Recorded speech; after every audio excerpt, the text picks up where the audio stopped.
चुनाव से पहले बिहार को मोदी सरकार का बड़ा तोहफा, 7,616 करोड़ की 2 परियोजनाओं को मंजूरी। मोकामा से मुंगेर तक हाई स्पीड कॉरिडोर के एक्सटेंशन को भी मंजूरी। भागलपुर से दुमका होते हुए रामपुर हाट तक रेलवे लाइन के दोहरीकरण पर भी मोहर। 1,13,00,000 लाभार्थियों के खाते में पहुंची सामाजिक सुरक्षा पेंशन योजना की रकम। नीतीश कुमार ने 1,263 करोड़ से ज्यादा की राशि ट्रांसफर की। माई बहन योजना का फॉर्म भरवाने को लेकर आरजेडी पर भड़के नित्यानंद राय, कहा झूठ और भ्रम फैलाना आरजेडी का इतिहास, जनता इनके झांसे में नहीं आएगी। महागठबंधन में सीट शेयरिंग पर बिहार कांग्रेस प्रभारी का बड़ा बयान, कहा हमारी बातचीत अंतिम दौर में, सभी के साथ समान व्यवहार होना चाहिए। बिहार कांग्रेस अध्यक्ष राजेश राम बोले कि स्क्रीनिंग कमेटी की बैठक में उम्मीदवारों पर होगा फैसला, सीट बंटवारे पर बातचीत जारी। आरएलएम प्रमुख उपेंद्र कुशवाहा का बड़ा दावा, का बिहार चुनाव में एनडीए को उम्मीद से ज्यादा सीटें मिलेंगी, गठबंधन में सीटों के बंटवारे पर बातचीत हो रही है।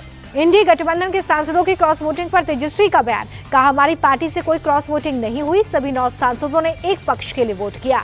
उपराष्ट्रपति चुनाव में एनडीए की जीत पर नित्यानंद राय का बड़ा बयान, कहा विपक्ष की चाल का करारा जवाब मिला, इनकी बुद्धि सिर्फ लड़ाई झगड़े के लिए। बीजेपी नेता शहनवाज हुसैन बोले कि एनडीए कैंडिडेट को विपक्ष के भी वोट मिले, विपक्ष आत्मचिंतन करेगा कि उनके वोट हमें क्यों मिले। जेडीयू सांसद संजय झा ने उपराष्ट्रपति चुनाव की जीत को निर्णायक बताया, कहा विपक्षी सांसदों के वोट से साफ है कि उन्हें भी हमारे उम्मीदवार पर भरोसा है। जेडीयू नेता अशोक चौधरी का इंडिया अलायंस पर तंज, उपराष्ट्रपति चुनाव में क्रॉस वोटिंग पर बोले कि उनके साथ के लोगों को भी प्रधानमंत्री के नेतृत्व को स्वीकार करते हुए देखा गया। पूर्णिया से निर्दलीय सांसद पप्पू यादव का बीजेपी पर बड़ा आरोप, कहा ये लोग क्रॉस वोटिंग कराने में माहिर, हर पार्टी को ईडी और सीबीआई का डर दिखाते हैं। आरजेडी सांसद मनोज झा ने सीपी राधाकृष्णन को दी जीत की बधाई, का उम्मीद है कि सर्वपल्ली राधाकृष्णन वाली परंपरा को निभाएंगे।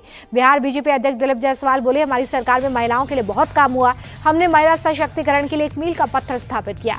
नेपाल के राजनीतिक संकट के लिए डेप्यूटी सीएम सम्राट चौधरी ने कांग्रेस को बताया जिम्मेदार, कहा कांग्रेस ने इन देशों को अलग रखा, इसलिए यह अराजकता। नेपाल में हिंसक प्रदर्शन के बीच सीमा से सटे बिहार के जिलों में हाई अलर्ट, अररिया के जोगबनी में सुरक्षा बढ़ाई गई। नेपाल में टेंशन के बीच कई लोग रक्सौल बॉर्डर पर फंस गए हैं, कई दिनों से जारी हिंसा के बीच दोनों ओर से आवाजाही बंद है। रक्सौल में वीरगंज बॉर्डर पर बढ़ाई गई है निगरानी, सीमा सुरक्षा बल पूरी तरह से मुस्तैद, नेपाल की हर गतिविधि पर नजर।